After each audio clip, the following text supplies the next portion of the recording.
Gas. അതെ, വർഷത്തിൽ ഇനി 2 ഗ്യാസ് സിലിണ്ടർ സബ്സിഡി ഇനത്തിൽ നമ്മുടെ വീട്ടിലേക്ക് ഫ്രീ ആയിട്ട് കിട്ടുന്നുള്ളതാണ്. കേന്ദ്രത്തിൽ നിന്നുള്ള ജൽജീവൻ മിഷൻ കൃത്യസമയത്ത് കൃത്യമായി പൂർത്തീകരിക്കാൻ സാധിക്കാത്തത് ഇവിടെ LDF ഭരിക്കുന്നത് കൊണ്ടാണ്. LDF മാറ്റി ഭരണം BJP ഏൽപ്പിച്ചാൽ നിങ്ങളുടെ വീടുകളിലേക്ക് ജൽജീവൻ മിഷൻ കൃത്യമായിട്ട് എത്തും, കൃത്യമായിട്ട് വെള്ളം വരും. അതും 20,000 ലിറ്റർ ഫ്രീ ആയിട്ട്. അത്രയും വെള്ളത്തിന് നിങ്ങൾ പൈസ കൊടുക്കണ്ട, ബാക്കിയുള്ളതിന് മാത്രം പൈസ കൊടുത്താൽ മതി. വെള്ളത്തിന്റെ കാര്യത്തിൽ, ഊർജ്ജത്തിന്റെ കാര്യത്തിൽ സ്വയം പര്യാപ്തരായാൽ മനുഷ്യരെ നിങ്ങളെ വേറെ ആർക്കും ഇടിച്ചിടാൻ പറ്റില്ല. അതാണ് BJP നിങ്ങൾക്ക് വാഗ്ദാനം ചെയ്യുന്നത്. BJP വാഗ്ദാനം ചെയ്യുന്നത് അവരാണ് കേരളത്തിൽ അധികാരത്തിൽ വരുന്നതെങ്കിൽ സൂര്യാഘർ പദ്ധതി വഴി എല്ലാ വീടുകളിലും സോളാർ സ്ഥാപിക്കും എന്നുള്ളതാണ്. സോളാർ സ്ഥാപിക്കണമെങ്കിൽ നിങ്ങൾ ഈ പറയുന്ന പോലെ ലക്ഷങ്ങളൊന്നും കൊടുക്കേണ്ടി വരില്ല. 3000 രൂപ പെൻഷനായിട്ടും 2500 രൂപ പലചരക്കിനും കൂടി 5500 രൂപയുടെ ബേസിക് സുരക്ഷയാണ് BJP അധികാരത്തിൽ വന്നാൽ സ്ത്രീകൾക്കുണ്ടാവും, ഒരു കുടുംബത്തിനുണ്ടാവും എന്ന് ഉറപ്പ് നൽകുന്നത്. ഇതൊരു ഭയങ്കര കാര്യമല്ലേ?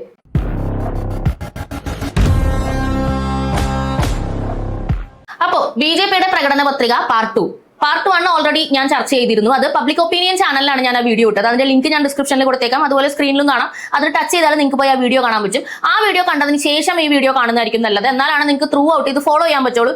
ഇത് കേരളത്തിലെ ജനങ്ങളെല്ലാം തന്നെ വളരെ ഇമ്പോർട്ടന്റ് ആയിട്ട് മനസ്സിലാക്കേണ്ട സംഗതിയാണ്. അപ്പൊ നമുക്ക് അടുത്ത വിഷയത്തിലേക്ക് പോകാം. അടുത്തതായി ചർച്ച ചെയ്യുന്നത് ഊർജ്ജത്തെ കുറിച്ചാണ്. നമുക്കറിയാം, ഇന്ന് കേരളത്തിലെ ഏറ്റവും വലിയ ബുദ്ധിമുട്ടായിട്ട് മനുഷ്യരുടെ മുമ്പിൽ വന്ന് നിൽക്കുന്ന ഒരു സംഗതി കറണ്ട് ബില്ലാണ്. KSEBിനെ മാത്രം ആശ്രയിച്ചിട്ടാണ് നമ്മൾ ജീവിക്കുന്നത്. നമുക്ക് വേറെ ആരുടെടുത്തൊന്നും കറണ്ട് എടുക്കാനായിട്ടുള്ള ഒരു ഓപ്ഷൻ ഇന്ന് നിലവിൽ കേരളത്തിൽ ഇല്ല.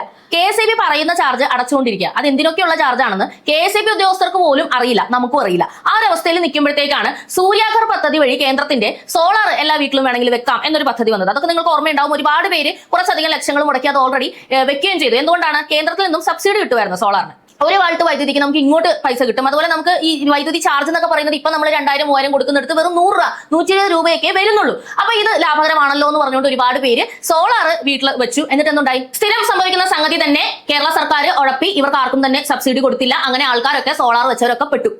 അതോടുകൂടി ഇതുകൊണ്ടൊരു പ്രയോജനമില്ല. വീണ്ടും KSEBിന്റെ മുന്നിൽ തന്നെ പോയി വീഴുക. വേറെ മാർഗ്ഗമൊന്നുമില്ല, കറണ്ട് ഇല്ലാതെ ആർക്കും പറ്റില്ലല്ലോ എന്ന് ചിന്തിച്ച് നിൽക്കുന്ന ഈ സിറ്റുവേഷനിലാണ് BJPയുടെ ഈ പ്രകടന പത്രികയിലെ കാര്യം പ്രസക്തമാവുന്നത്. കാരണം BJP വാഗ്ദാനം ചെയ്യുന്നത് അവരാണ് കേരളത്തിൽ അധികാരത്തിൽ വരുന്നതെങ്കിൽ സൂര്യാഘർ പദ്ധതി വഴി എല്ലാ വീടുകളിലും സോളാർ സ്ഥാപിക്കും എന്നുള്ളതാണ്. സോളാർ സ്ഥാപിക്കണമെങ്കിൽ നിങ്ങൾ ഈ പറയുന്ന പോലെ ലക്ഷങ്ങളൊന്നും കൊടുക്കേണ്ടി വരില്ല.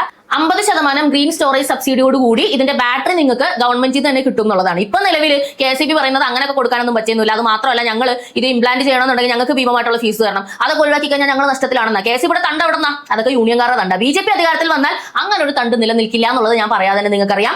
നമുക്ക് KSEBിനെ ആശ്രയിക്കാതെ ഇങ്ങോട്ട് സബ്സിഡി വാങ്ങിച്ചുകൊണ്ട് ഊർജ്ജം യൂസ് ചെയ്യാൻ പറ്റും എന്നൊരു കേരളമാണ് അവർ വാഗ്ദാനം ചെയ്യുന്നത്. ഇനി രണ്ടാമത്തെ കാര്യം, അത് ഇപ്പോ ഇങ്ങനെ കേട്ടുകൊണ്ടിരിക്കുന്ന ഒരു മുദ്രാവാക്യമാണ് ഗ്യാസ്. അതെ, വർഷത്തിൽ ഇനി 2 ഗ്യാസ് സിലിണ്ടർ സബ്സിഡി ഇനത്തിൽ നമ്മുടെ വീട്ടിലേക്ക് ഫ്രീ ആയിട്ട് കിട്ടുന്നുള്ളതാണ്. ഇപ്പൊ നമുക്കറിയാം, നമുക്ക് ഗ്യാസ് കിട്ടുമ്പോഴത്തേക്ക് നമ്മൾ എത്ര രൂപയാണ് കൊടുക്കുന്നത്, ഗ്യാസിന്റെ വില കൂടി വരുന്നു ഇങ്ങനെ പറഞ്ഞുകൊണ്ടാണ് ഇരിക്കുന്നത്. ഒരുപാട് സ്ഥലത്ത് പൈപ്പ് ലൈനുകൾ പോലുള്ള സംഭവങ്ങൾ വന്നിട്ടുണ്ടെങ്കിലും നമ്മുടെ കേരള സർക്കാരിന്റെ ഇച്ഛാശക്തി കൊണ്ട് അതും ഒരിടത്തും എത്തിയിട്ടില്ല. അതിങ്ങനെ കുഴിച്ചിട്ട് ഇങ്ങനെ റോഡുകൾ നശിപ്പിച്ച് ഇങ്ങനെ പോയിക്കൊണ്ടിരിക്കുകയാണ്. അപ്പൊ അതൊക്കെ മാറി എല്ലാവർക്കും പാചകവാതകം 2 എണ്ണം അധികമായി ലഭിക്കുന്ന രീതിയിൽ ഷോർട്ടേജ് ഇല്ലാതെ വിതരണം ചെയ്യുമെന്നാണ് BJP വാഗ്ദാനം ചെയ്തത്. ഉറപ്പായും കേന്ദ്രം ഭരിക്കുന്നത് അവരാണ്. ഇന്ന് ഇന്ത്യ മുഴുവനും പാചകവാതകം വിതരണം ചെയ്യുന്നത് അവർ തന്നെയാണ്. അതുകൊണ്ട് തന്നെ ഈ കാര്യം നടക്കോ എന്ന് ചോദിക്കേണ്ട ആവശ്യമില്ല, നടത്തും.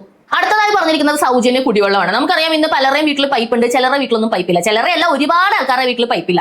അതിപ്പം ഈ എറണാകുളത്ത് ജീവിക്കുന്ന ആളുകൾ വരെ കുടിവെള്ളത്തിന് ബുദ്ധിമുട്ടുന്ന സാഹചര്യം നിലവിലുണ്ട്. അത്രയും ബുദ്ധിമുട്ടിൽ നിൽക്കുന്ന ആൾക്കാർക്ക് തരുന്ന വലിയൊരു സുവർണ അവസരമാണ്. 20,000 ലിറ്റർ കുടിവെള്ളം നിങ്ങൾക്ക് ഫ്രീ ആയിട്ട് തരുമെന്നാണ്. മാത്രമല്ല, ജൽജീവൻ മിഷൻ വഴി നിങ്ങളുടെ വീടുകളിലേക്കൊക്കെ വെള്ളം എത്തും. ജൽജീവൻ മിഷൻ കേൾക്കുമ്പോൾ നിങ്ങൾക്ക് എന്താ ഓർമ്മ വരുന്നത്? കുത്തിപ്പൊളിച്ചിട്ട റോഡുകൾ, കുറേയധികം പൈപ്പുകൾ ഇങ്ങനെ റോഡിൽ കൂട്ടിയിട്ടിരിക്കുന്നു. ഇതല്ലാതെ ഇതൊന്നും നടക്കുന്നില്ല. എന്തുകൊണ്ടാണ് നടക്കാത്തതെന്ന് അറിയാമോ? ഇവിടെ ഭരിക്കുന്നത് BJP അല്ലാത്തത് കൊണ്ടാണ്. കേന്ദ്രത്തിൽ നിന്നുള്ള ജൽജീവൻ മിഷൻ കൃത്യസമയത്ത് കൃത്യമായി പൂർത്തീകരിക്കാൻ സാധിക്കാത്തത് ഇവിടെ LDF ഭരിക്കുന്നത് കൊണ്ടാണ്. LDFനെ മാറ്റി ഭരണം BJP ഏൽപ്പിച്ചാൽ നിങ്ങളുടെ വീടുകളിലേക്ക് ജൽജീവൻ മിഷൻ കൃത്യമായിട്ട് എത്തും, കൃത്യമായിട്ട് വെള്ളം വരും. അതും 20,000 ലിറ്റർ ഫ്രീ ആയിട്ട്. അത്രയും വെള്ളത്തിന് നിങ്ങൾ പൈസ കൊടുക്കണ്ട, ബാക്കിയുള്ളതിന് മാത്രം പൈസ കൊടുത്താൽ മതി. വെള്ളത്തിന്റെ കാര്യത്തിൽ, ഊർജ്ജത്തിന്റെ കാര്യത്തിൽ സ്വയം പര്യാപ്തരായാൽ മനുഷ്യരെ നിങ്ങളെ വേറെ ആർക്കും ഇടിച്ചിടാൻ പറ്റില്ല. അതാണ് BJP നിങ്ങൾക്ക് വാഗ്ദാനം ചെയ്യുന്നത്. അടുത്തതായി ഇവിടെ എല്ലാവരും പൊക്കിക്കൊണ്ടുവരുന്ന ഒരു വാഗ്ദാനം തന്നെയാണ് ക്ഷേമ പെൻഷൻ. പക്ഷേ ഇവരൊക്കെ പറയുന്നത് പോലുള്ള ഒരു ബ്ലണ്ടർ അല്ല BJP പറയുന്നത്. BJP പറയുന്നത് വയോജനങ്ങൾക്കും വിധവകൾക്കും അതുപോലെ പിന്നോക്ക സാമ്പത്തിക അവസ്ഥയിൽ നിൽക്കുന്ന സ്ത്രീകൾക്കും, അതായത് പാവപ്പെട്ട വീട്ടിലെ സ്ത്രീകൾക്കും ഇനി മുതൽ BJP ആണ് അധികാരത്തിൽ വരുന്നതെങ്കിൽ 3000 രൂപ മാസം കിട്ടും. അപ്പൊ ഈ പാവപ്പെട്ട വീട്ടുകളിലെ സ്ത്രീകളെ എങ്ങനെയായിരിക്കും ഐഡന്റിഫൈ ചെയ്യുന്നത്? ഒരു പക്ഷേ BPL കാർഡ് വെച്ചിട്ടായിരിക്കാം, അല്ലെങ്കിൽ വേറെ എന്തെങ്കിലും സർവേ മാനദണ്ഡങ്ങൾ ഉപയോഗിച്ചിട്ടായിരിക്കാം. എങ്ങനെയായാലും നിങ്ങൾ സാമ്പത്തികമായി ബുദ്ധിമുട്ടുന്ന ഒരു വ്യക്തിയാണ്, ഒരു സ്ത്രീയാണ് കേരളത്തിലെങ്കിൽ നിങ്ങൾ ചിന്തിച്ചു നോക്കുക, BJP ആണ് അധികാരത്തിൽ വരുന്നതെങ്കിൽ നിങ്ങൾക്ക് 3000 രൂപ പെൻഷൻ മാസം ലഭിക്കും. അതിന് നിങ്ങൾ വിധവയാകണമെന്നില്ല, പ്രായം കൂടിയവരാകണം എന്നുമില്ല. പാവപ്പെട്ടവരാണെങ്കിൽ നിങ്ങൾക്ക് 3000 രൂപ കിട്ടും. ഇത് കൂടാതെയാണ് 2500 രൂപയുടെ മരുന്നിന്റെയും പലചരക്കിന്റെയും ഭക്ഷ്യ കാർഡ്, സുരക്ഷാ കാർഡ് നൽകുന്നതെന്ന് ആലോചിക്കണം. അത് ഞാൻ ഫസ്റ്റത്തെ വീഡിയോയിൽ പറഞ്ഞിരുന്നു. അപ്പൊ മൊത്തത്തിൽ നോക്കിക്കഴിഞ്ഞാൽ 3000 രൂപ പെൻഷനായിട്ടും 2500 രൂപ പലചരക്കിനും കൂടി 5500 രൂപയുടെ ബേസിക് സുരക്ഷയാണ് BJP അധികാരത്തിൽ വന്നാൽ സ്ത്രീകൾക്കുണ്ടാവും, ഒരു കുടുംബത്തിനുണ്ടാവും എന്ന് ഉറപ്പ് നൽകുന്നത്. ഇതൊരു ഭയങ്കര കാര്യമല്ലേ? ഇതൊക്കെ LDFും UDFും പറയുന്നുണ്ടല്ലോ, അതുപോലെ തന്നെയല്ലേ BJP പറയുന്നത് എന്ന് വിചാരിക്കരുത്. UDF ഇത് പറയുന്നുണ്ടെങ്കിലും UDFിനെ കൊണ്ട് ഇതൊന്നും സാധിക്കില്ല എന്ന് നിങ്ങൾക്ക് തന്നെ അറിയാവുന്നതാണ്. ലാസ്റ്റ് UDF ഭരിച്ചിരുന്നപ്പോൾ എത്ര രൂപ പെൻഷൻ ഇനത്തിൽ കുടിശ്ശിക ഉണ്ടായിരുന്നു എന്നൊന്ന് അന്വേഷിച്ചാൽ മതി. ഇനി LDFിന്റെ കാര്യം നോക്കുക. 2500 രൂപ പെൻഷൻ ആക്കും എന്നും പറഞ്ഞുകൊണ്ടാണ് അവർ അധികാരത്തിൽ വന്നത്. എപ്പോഴാണ് അവർക്ക് 2500 പെൻഷൻ ആക്കാൻ സാധിച്ചത്? എപ്പോഴാണ് അത് പ്രോപ്പർ ആക്കി കൊടുത്തത് എന്ന് കൂടി നിങ്ങൾ ചിന്തിക്കുക. കാശില്ലാത്ത ഇവർ പറയുന്നത് പോലെ അല്ല BJP പറയുന്നത്. BJPയുടെ ഫണ്ട് ഉണ്ട്, കൊടുക്കുന്നു പറഞ്ഞാൽ കൊടുത്തിരിക്കും. കർഷകർക്ക് കിട്ടേണ്ടത് കൃത്യമായിട്ട് കിട്ടുന്നില്ലേ? എല്ലാവർക്കും അക്കൗണ്ടിൽ കിട്ടുമെന്ന് പറഞ്ഞത് കൃത്യമായിട്ട് കിട്ടുന്നില്ലേ? അതുപോലെ ഇതും കിട്ടും. പിണറായി വിജയൻ അല്ല പറയുന്നത്, മോദിയാണ്. അടുത്തതായി BJP വാഗ്ദാനം ചെയ്യുന്നത് അതിവേഗ റെയിൽ പാത കേരളത്തിൽ ഉണ്ടാവും എന്നുള്ളതാണ്. തിരുവനന്തപുരം മുതൽ കണ്ണൂർ വരെ മണിക്കൂറിൽ 200 കിലോമീറ്റർ വേഗതയിൽ പോകുന്ന, ഓരോ 20-25 കിലോമീറ്ററിന് ഇടയ്ക്ക് സ്റ്റേഷൻ ഉണ്ടാകുന്ന തരത്തിലെ ഒരുപാട് ഉപയോഗപ്രദമായ ഒരു സംഗതിയാണ് അതിവേഗ റെയിൽവേ. ഇത് ഈ പറയുന്ന പോലെ പിണറായി വിജയനും പൊക്കിക്കൊണ്ടുവന്നിട്ടുണ്ട്. ഞങ്ങൾ അതിവേഗ റെയിൽവേ കൊണ്ടുവരും. ഇവര് കൊണ്ടുവരാൻ പോയ സിൽവർ ലൈനിന്റെ അവസ്ഥ എന്താണെന്ന് നിങ്ങൾക്ക് അറിയാമല്ലോ. ഒരു സുപ്രഭാതത്തിൽ നാട്ടുകാരുടെ തലയ്ക്കും ഭാഗത്ത് കൊണ്ടുപോയി മഞ്ഞക്കുറ്റി നാട്ടിയിട്ട് ഞങ്ങൾ റെയിൽ കൊണ്ടുവരുന്നു എന്ന് പറയുന്ന വിവരമില്ലാത്ത ആൾക്കാരാണ് ഇവർ. BJP പറയുന്നത് അങ്ങനെയല്ല. ഒന്നാമതായിട്ട് ശ്രീധരൻ സാറുമായിട്ട് ബന്ധപ്പെട്ട് ഈ പ്രോജക്ടിന്റെ ചർച്ചകൾ നടക്കുന്നത് വാർത്തകളിലൂടെ നിങ്ങൾക്ക് DPR റെഡിയാക്കാനായിട്ട് സാറിനോട് പറഞ്ഞു കഴിഞ്ഞു. അതിന് അപ്രൂവൽ കിട്ടിക്കഴിഞ്ഞാൽ വളരെ വേഗത്തിൽ ഇവിടെ അതിന്റെ കാര്യങ്ങൾ നടപ്പിലാകുന്നു. ഓൾറെഡി നമുക്ക് പ്രഖ്യാപനം വന്നു കഴിഞ്ഞു. കേന്ദ്രത്തിൽ നിന്ന് ലഭിക്കുന്ന ഈ കാര്യങ്ങളെല്ലാം സമയബന്ധിതമായി കിട്ടണമെന്നുണ്ടെങ്കിൽ സ്റ്റേറ്റ് BJP ഭരിക്കണം. പിണറായി വിജയനാണ് ഭരിക്കുന്നതെങ്കിൽ ഇതാ ഇപ്പോഴത്തെ ഇതേ അവസ്ഥ തന്നെ. കിട്ടും കേരളയിൽ വരും കിട്ടോ എന്ന് പറഞ്ഞിട്ട് 5 വർഷം കഴിയുമ്പോൾ പറയും അൺഫോർച്ചുനേറ്റ്ലി നമ്മൾ ആ പ്രോജക്ട് ക്യാൻസൽ ചെയ്തു. അപ്പൊ അതുവരെ നോക്കിയിരുന്ന നമ്മളാരായി? അങ്ങനെ ആവാതിരിക്കാനായിട്ടാണ് പറയുന്നത്. BJPക്ക് ഒരു ചാൻസ് കൊടുത്താൽ വെറും വാഗ്ദാനങ്ങളായി ഒതുങ്ങാതെ പല കാര്യങ്ങളും ഇവിടെ നിലവിൽ വരുന്നത് കാണാം. നിങ്ങളൊരു ബിസിനസ്മാൻ ആണെങ്കിൽ, നിങ്ങളൊരു സ്റ്റുഡന്റ് ആണെങ്കിൽ, പോട്ടെ നിങ്ങളുടെ പ്രൊഫഷൻ എന്ത് തന്നെ ആയാലും യാത്രകൾ എത്ര ഇമ്പോർട്ടന്റ് ആണെന്നും യാത്രകളിൽ സമയം ലാഭിക്കുന്നത് എത്ര ഇമ്പോർട്ടന്റ് ആണെന്നും നിങ്ങൾക്ക് മനസ്സിലാവും. അങ്ങനെ സുഗമമായി കാര്യങ്ങൾ നടക്കുന്ന ഒരു ലൈഫാണ് നിങ്ങൾ ആഗ്രഹിക്കുന്നതെങ്കിൽ BJP തന്നെയാണ് അതിനുള്ള ബെറ്റർ ഓപ്ഷൻ. അടുത്തതായി വാഗ്ദാനം ചെയ്തിരിക്കുന്നത് റെയിൽവേ വികസനമാണ്. റെയിൽവേ എന്ന് പറയുമ്പോഴത്തേക്കും ആദ്യം മനസ്സിലേക്ക് ഓടി വരുന്നത് കൊടിക്കുന്നിൽ MP പോലുള്ള ആൾക്കാരാണ് അല്ലെ. സ്റ്റോപ്പ് അനുവദിക്കാൻ വേണ്ടി മാത്രം കുറെ പേര് നടക്കുന്നുണ്ട്. എന്നാൽ നമുക്കറിയാം ഇടതും വലതും ഇവിടെ കിടന്ന് എത്ര മുക്കറയിട്ടാലും റെയിൽവേസിൽ ഒന്നും ചെയ്യാനായിട്ടുള്ള സ്വാധീനം അവർക്കില്ല. അത് കേന്ദ്രത്തിന്റെ കയ്യിലിരിക്കുന്ന ഒരു സംഗതിയാണ്. കേന്ദ്ര പാർട്ടി സ്റ്റേറ്റിലുണ്ടെങ്കിൽ മാത്രമാണ് യോജിച്ച് ഈ കാര്യങ്ങൾ ചെയ്യാൻ സാധിക്കുക.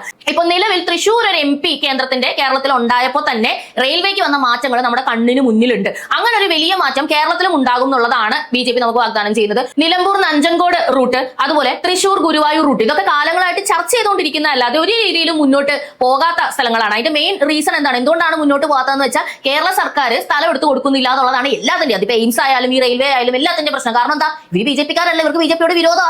അതും പറഞ്ഞ് BJP എന്ത് പദ്ധതി കൊണ്ടുവന്നാലും ഇവരൊന്നും ചെയ്യില്ല. പക്ഷെ നഷ്ടം ആർക്കാണ്? നഷ്ടം നമുക്കാണ്. നമ്മളാണ് ഇതൊന്നും അനുഭവിക്കാൻ കഴിയാതെ ഈ പറയുന്ന ഇടതിനും വലതിനും വോട്ട് ചെയ്ത് മരിച്ചു പോകുന്നത്. ഇത്തവണ നമുക്ക് അതിൽ നിന്നും ഒരു മാറ്റി ചിന്തിക്കാം. ഒരു പ്രതീക്ഷയോടുകൂടി എല്ലാം ചെയ്യാം എന്ന് പറഞ്ഞുകൊണ്ട് ചെയ്ത് കാണിച്ചുകൊണ്ട് ഒരു പാർട്ടി വരുമ്പോൾ എന്തുകൊണ്ട് നമ്മൾ അതിനെ വേണ്ടെന്ന് വെക്കണം? കേരളത്തിലെ ഏറ്റവും വലിയൊരു ഇന്നോവേഷൻ സംഭവമാണ് വിഴിഞ്ഞം തുറമുഖം എന്ന് പറയുന്നത് അല്ലെ. വിഴിഞ്ഞത്തിന്റെ പേരിൽ ഇടതും വലതും ഇവിടെ കാണിച്ചു കൂട്ടിയ കാര്യങ്ങളെല്ലാം കണ്ടുകൊണ്ടിരുന്ന വ്യക്തികളാണ് നമ്മൾ. ഒരാൾ കല്ലിടുന്നു, ഒരാൾ പൂർത്തീകരിക്കുന്നു. നേരത്തെ അദാനിക്ക് എഴുതി കൊടുക്കാൻ പോവുകയാണ് എന്നും പറഞ്ഞ് സമരം ചെയ്ത പിണറായി വിജയൻ അധികാരത്തിൽ കയറിയപ്പോൾ അദാനിക്ക് തന്നെ വോട്ട് ഏൽപ്പിച്ചു കൊടുത്തുകൊണ്ട് ചിരിച്ചുകൊണ്ട് ഇങ്ങനെ നിൽക്കുന്ന കാഴ്ചയും നമ്മൾ കണ്ടതാണ്. അപ്പൊ ഇവരുടെയൊക്കെ ഫേക്ക് ഐഡന്റിറ്റി, കാര്യം കാണാൻ വേണ്ടിയിട്ടുള്ള ആ ഒരു എളിമ, ഇതൊക്കെ നമ്മൾ കണ്ടതാണ്. എന്നാൽ വിഴിഞ്ഞത്തെ സംബന്ധിച്ച് യാഥാർത്ഥ്യത്തിൽ ആരുടെ ഇച്ഛാശക്തിയാണ് സാധ്യമായത്? അത് കേന്ദ്ര സർക്കാരിന്റെ ഇടപെടലാണ്. കേന്ദ്ര സർക്കാരിന്റെ ഇടപെടലോട് കൂടിയാണ് വിഴിഞ്ഞം തുറമുഖം ഇപ്പൊ ഈ കാണുന്ന അവസ്ഥയിലായത്. BJP ആണ് കേരളത്തിൽ അധികാരത്തിൽ വരുന്നതെങ്കിൽ വിഴിഞ്ഞവുമായി ബന്ധപ്പെട്ട ഒരുപാട് കാര്യങ്ങൾ അവർക്ക് ഇനി ചെയ്യാനായിട്ട് പ്ലാൻ ഉണ്ട്. വിഴിഞ്ഞം തുറമുഖവുമായി ബന്ധപ്പെട്ട് ഷിപ്പുകളൊക്കെ അറ്റകുറ്റപ്പണി ചെയ്യുന്നതിന് ship repair and marine engineering cluster സ്ഥാപിക്കും എന്നുള്ളതാണ് ആദ്യത്തെ പ്ലാൻ. ആദ്യത്തെ വാഗ്ദാനം ഒന്നും പറയില്ല. കാരണം വാഗ്ദാനം എന്ന് പറയുമ്പോൾ നമുക്ക് ചിരി വരും. ഇടത് വലത് പാർട്ടികളുടെ നടക്കാത്ത വാഗ്ദാനങ്ങളല്ലേ നമ്മളിപ്പോൾ കണ്ടിട്ടുള്ളൂ. ഇത് അങ്ങനെയല്ല, ഇങ്ങനെ ഒരു സംഭവം അവിടെ സ്ഥാപിക്കും എന്നുള്ളതാണ് പറയുന്നത്. ഇങ്ങനെ ഒരു പ്ലാൻ വരികയാണെന്നുണ്ടെങ്കിൽ നിങ്ങളൊന്ന് ആലോചിച്ച് നോക്കുക, നമ്മുടെ ആൾക്കാർക്ക് എത്രയധികം തൊഴിൽ അവസരങ്ങൾ അവിടെ ഉണ്ടാകും എന്നുള്ളത്. ഇനി എലിവേറ്റഡ് ആയിട്ടുള്ള ഡബിൾ റെയിൽ ലൈൻ കൊണ്ടുവരും. എന്തിനാണെന്നറിയാമോ? കണ്ടെയ്നറുകൾ നീക്കം ചെയ്യാൻ. വളരെ സുഗമമായിട്ട് മറ്റ് കാര്യങ്ങൾക്കൊന്നും ബുദ്ധിമുട്ടുകളില്ലാതെ വളരെ ഈസി ആയിട്ട് കണ്ടെയ്നറുകൾ പോകാനായിട്ട് വളരെ നൂതനമായിട്ടുള്ള എലിവേറ്റഡ് ആയിട്ടുള്ള ഡബിൾ റെയിൽവേ. ഇതിന്റെ ഗുണം എന്താണെന്ന് വെച്ചാൽ റോഡിലെ തിരക്ക് കുറയും, അപകടങ്ങൾ കുറയും, മറ്റ് യാത്രക്കാർക്കൊന്നും കുഴപ്പമുണ്ടാവില്ല. ഷിപ്പിന്റെ പരിപാടികൾ, കണ്ടെയ്നർ പരിപാടികൾ ഒരു സൈഡിൽ കൂടെ അതിന്റെ പാട്ടിനങ്ങ് നടന്നോളും, നമ്മൾ നമ്മുടെ വഴിക്ക് പോവുകയും ചെയ്യാം. ഇതൊക്കെ ദീർഘവീക്ഷണത്തോടുകൂടി ചിന്തിക്കുന്ന അധികാരികൾക്ക് മാത്രമേ നടക്കുള്ളൂ. തമ്മിൽ തല്ലി സ്വന്തം മക്കളുടെ കാര്യം മാത്രം നോക്കി ജീവിക്കാൻ വേണ്ടിയിട്ട് രാഷ്ട്രീയത്തിൽ വരുന്ന ആൾക്കാർക്ക് ഇങ്ങനെ ഒന്നും ചിന്തിക്കാൻ പറ്റില്ല. വിഴിഞ്ഞമായിട്ട് തന്നെ ബന്ധപ്പെടുത്തി കേരള മാരിടൈം യൂണിവേഴ്സിറ്റി, അതോടൊപ്പം ഓഷ്യൻ റിസർച്ച് ഇൻസ്റ്റിറ്റ്യൂട്ടും സ്ഥാപിക്കുന്നതിനെ പറ്റിയും BJPക്ക് പ്ലാൻ ഉണ്ട്. അതും ഈ പറഞ്ഞതുപോലെ വലിയ വലിയ സാധ്യതകളാണ് നമുക്ക് തുറന്നു തരുന്നത്. അതായത് സമുദ്ര കാര്യങ്ങളെ പറ്റിയിട്ട് പഠിക്കാനായിട്ടുള്ള സംഗതികളാണ്. അവിടെ നമ്മുടെ കുട്ടികൾക്ക് ഈ പറയുന്ന പോലെ ഒരു ഭാവി ഉണ്ടാവും, ഒരുപാട് ജോലി സാധ്യതകൾ ലഭിക്കും. പിന്നെ ഈ പോർട്ട് വലിയ രീതിയിൽ പ്രവർത്തനക്ഷമമാകുന്നതോടുകൂടി നമുക്ക് ഈ പറയുന്ന നമുക്കറിയാം US ആയിട്ടും അതുപോലെ യൂറോപ്പുമായിട്ടും ഒക്കെ ഇപ്പൊ ഇന്ത്യ കരാറുകൾ ഉണ്ടാക്കിയിട്ടുണ്ട്. ഈ സംഗതികളെല്ലാം വളരെ വേഗം എത്തിച്ചേരുന്നത് കേരളത്തിലായിരിക്കും. അതുകൊണ്ട് തന്നെ കേരളത്തിൽ വിലക്കയറ്റം എന്ന് പറയുന്ന സംഗതി നേരെ താഴേക്ക് വരാനായിട്ട് നല്ല ചാൻസ് ഉണ്ട്. പക്ഷേ പിണറായി വിജയനാണ് ഭരിക്കുന്നതെങ്കിൽ അത് പ്രതീക്ഷിക്കേണ്ട. BJPയുടെ കയ്യിലേക്ക് ഭരണം പോയാൽ മാത്രമേ അങ്ങനെ ഒരു സാധ്യതയുള്ളൂ. തുറമുഖത്തിന് ചുറ്റും ഒരു പ്രത്യേക വ്യവസായ ഇടനാഴി സൃഷ്ടിച്ചുകൊണ്ട് വലിയ വലിയ നിക്ഷേപകരെ അങ്ങോട്ടേക്ക് സ്വീകരിക്കാൻ വേണ്ടിയിട്ടും പ്ലാൻ ഉണ്ട്. അത് BJPയുടെ വളരെ വിപുലമായിട്ടുള്ള ഒരു പ്ലാനാണ്. നല്ല ഭാവിയുള്ള ഒരു പ്ലാനും കൂടിയാണ്. നിക്ഷേപകരെ സ്വീകരിക്കാനായിട്ട് പിണറായി വിജയനെ കഴിഞ്ഞിട്ടേ ഉള്ളൂ എന്ന് നിങ്ങൾ പറയരുത്. കാരണം അദ്ദേഹം നിക്ഷേപം സ്വീകരിച്ചിട്ടുണ്ട്, പക്ഷേ ഇതൊന്നും കേരളത്തിൽ എത്തിയിട്ടില്ല. എങ്ങോട്ട് പോയി എന്ന് ചോദിച്ചു കഴിഞ്ഞാൽ അതൊന്നും വിവരാവകാശ രേഖ പ്രകാരം പോലും ലഭ്യമല്ല എന്ന മറുപടിയാണ് ലഭിക്കുന്നത്. വീണ്ടും വീണ്ടും ആ മറുപടി കേൾക്കാൻ താല്പര്യമില്ലാത്തത് കൊണ്ട് കൂടിയാണ് പറയുന്നത്. മുന്നോട്ട് ചിന്തിക്കുന്ന ഒരു രാഷ്ട്രീയ പാർട്ടിയെ നിങ്ങൾക്ക് എന്തുകൊണ്ട് തെരഞ്ഞെടുത്തുകൂടാ? പിണറായി വിജയൻ എന്നൊരു വ്യക്തി അല്ലാതെ CPMന്റെ ഭാഗത്തു നിന്നും വേറെ എന്തുകൊണ്ടാണ് നിങ്ങൾക്ക് വോട്ട് ചെയ്യാൻ സാധിക്കുക? അദ്ദേഹത്തിന്റെ ഒരു പ്രഭാവം വേണമെങ്കിൽ പറയാം, അദ്ദേഹം വലിയൊരു പൊളിറ്റീഷ്യൻ ആണ് എന്ന് പറയാം. അദ്ദേഹം എന്തെങ്കിലും ചെയ്തിട്ടുണ്ടോ എന്ന് ചോദിച്ചാൽ ഇപ്പോഴും ആളുകൾക്ക് മാനം നോക്കി ഇങ്ങനെ എണ്ണേണ്ടി വരുന്നു. അപ്പൊ പ്രതീക്ഷ എന്ന് പറയുന്നത് തീർച്ചയായും BJP ആണ് നൽകുന്നത്. അതുകൊണ്ടാണ് ഞാൻ പ്രകടന പത്രിക എടുത്ത് ഇങ്ങനെ ചർച്ച ചെയ്യുന്നത്. ഇവിടെ കൊണ്ട് ഞാനത് അവസാനിപ്പിക്കുന്നില്ല. പാർട്ട് 3 അടുത്തത് വരും. ഒരുപാട് ലെങ്തി ആയിട്ടുള്ള വീഡിയോസ് ചെയ്യുന്നില്ല, നിങ്ങൾക്കും ബോറടിക്കല്ലോ. അപ്പൊ അടുത്ത വീഡിയോയിൽ കാണാം. തുടർന്ന് കാണുക പോളി ന്യൂസ്.